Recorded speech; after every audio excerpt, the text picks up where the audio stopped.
नमस्कार मित्रों, मैं आचार्य धर्म शिक्षक सिद्धनाथ त्रिपाठी कुंडली दर्शन 8 में आप लोगों का स्वागत करता हूँ। मित्रों, शिव हो या शिवा, महाकाल हो या उनकी प्रतिमा महाकाली, खोजने से नहीं खो जाने से मिलते हैं। ब्रह्मांड में माँ एक ऐसा शब्द है जिसे बोलने के लिए नीचे का पृथ्वी रूपी ओठ और ऊपर का आकाश रूपी ओठ को मिलाना पड़ता है। हिंदू धर्म में माँ काली का एक प्रमुख स्थान है।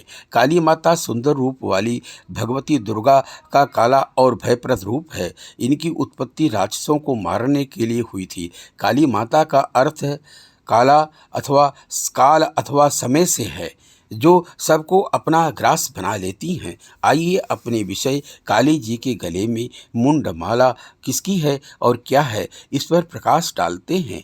जब सृष्टि में पाप, अत्याचार, दुराचार बढ़ते हैं, तब उनको विनाश के लिए ईश्वर अवतार लेते हैं। इसी तरह महादेव का कार्य यानी कि दुष्ट शक्तियों के विनाश में उनकी सहायता के लिए माता पार्वती अपने भयंकर रूपों में से एक काली का रूप धारण करती हैं। नवरात्रि के 7वें दिन माँ काल रात्रि की पूजा होती है। काली नरमुंड माल धारण करती हैं और हाथ में खप्पर और तलवार लेकर रण में घूमती हैं। शुंभ निशुंभ दैत्यों का इतना आतंक बढ़ गया था कि इंद्रादि देवताओं को स्वर्ग से निशासित कर दिया। इंद्रादि देवता दर दर भटकने के लिए मजबूर हो गए। तब देवताओं ने माता का आवाहन किया, प्रार्थना किया। देवताओं के प्रार्थना आवाहन पर माता प्रकट हुई। शुंभ निशुंभ के शक्तिशाली असुर चंड मुंड का संहार घमासान उनके साथ घमासान युद्ध हुआ।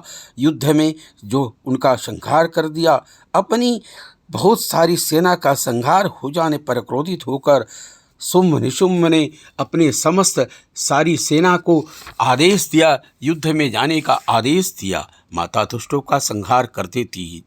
जो माता युद्ध में के मैदान में रणचंडी बनकर घूमती हैं। माता हाथ में तलवार खप्पर लेकर रक्त बीज के सिर को काट देती हैं और समस्त दुष्टों का संहार कर उनके मुंड को अपने गले में माला की तरह पहन लेती हैं। काली माता का यह माला आमतौर पर राक्षसों या बुराई शक्तियों के समाप्त करने के प्रतीक के रूप में देखा जाता है।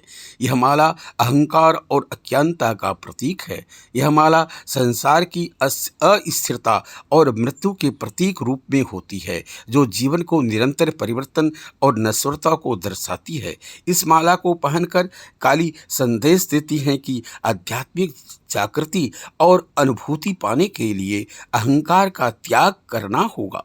मनुष्य के अंदर पशुओं जैसे दुर्बुद्धि और दुष्ट विचारों की दुष्टता को मिटाने का संदेश देती हैं। महर्षि मार्कंडेय ने लिखा है कि माता दुष्टों का संहार तो करती हैं, लेकिन अपने भक्तों को बुद्धि, विवेक, ज्ञान और शक्ति भी प्रदान करती हैं। मित्रों, आप सभी लोगों ने सुना काली के गले में मुंडमाला किसकी है और क्या है। अच्छा लगा हो तो लाइक और सब्सक्राइब अवश्य करें। धन्यवाद।